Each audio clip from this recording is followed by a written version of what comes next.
Thank you so much, everyone.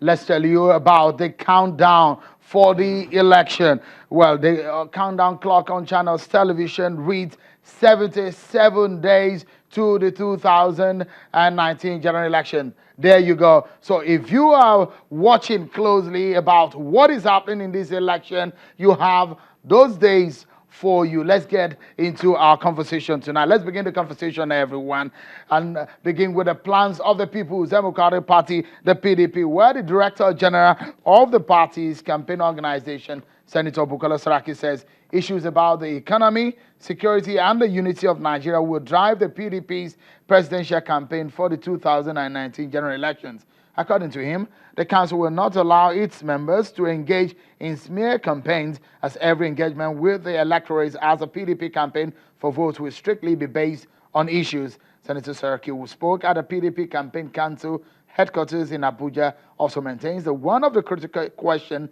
that citizens need to carefully examine is whether the lives of Nigerians are better off in the last 3.5 years or not.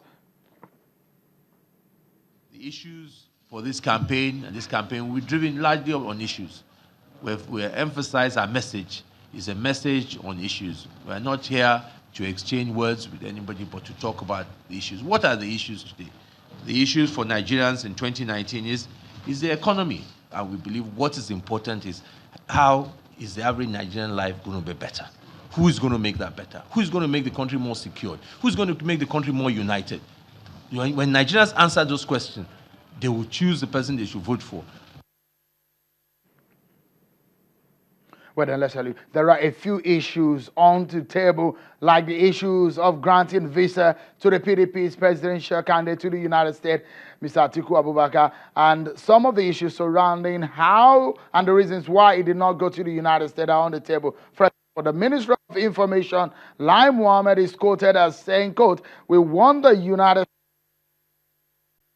of taking any decision that will give the impression that they are favoring or endorsing one candidate over the other." Well, let's get to talk about some of these issues that will form part of the conversation, as PDP says no smear campaign, and they have decided to identify some of these issues. Joining me from our Abuja studio tonight is the Chief of the People's Democratic Party, a former foundation leader of the APC, who went then to form the RAPC. Alhaji Buba Galadima joins us from our Abuja studio. Welcome to the program, and let's get started, shall we? Let's begin.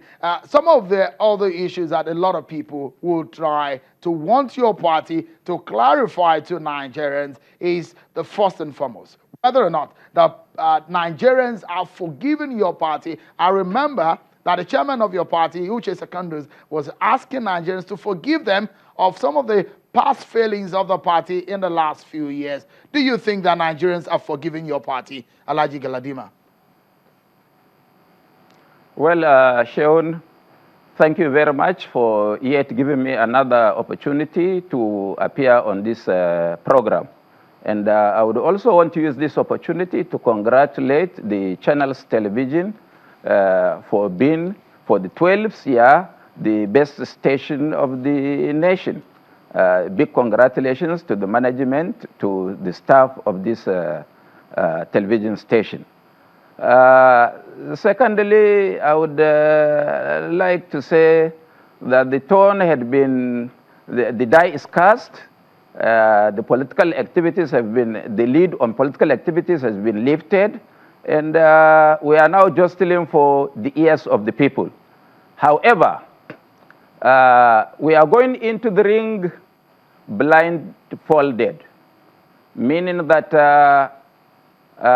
it is important to note from excerpts you have already shown that the Senate leader said it was the prerogative of the president to sign the amended Electoral Act for 2019 general elections.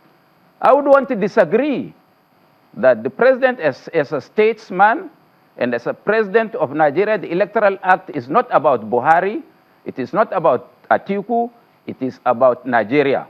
Why is the president, why is the APC afraid to sign the amended Electoral Act into law and that since 2010, when the last Electoral Act was signed into law, there are a lot of developments, there are a lot of observations in the political system that need to be addressed in this election. We know as a fact, and I have spoken for the last 1 year, that the president would not sign the Electoral Act, not because he is not ready to do it, but because he's been forced by those who want to rig election not to sign the Electoral Act. This is unacceptable to the majority of Nigerians, and we know that if the president had benefited from certain elements of the Electoral Act, which was not justiciable in law, it is now morally bound on him to sign the Electoral Act that things like the card reader, the use of technology in the Electoral Act will now be justiciable. Although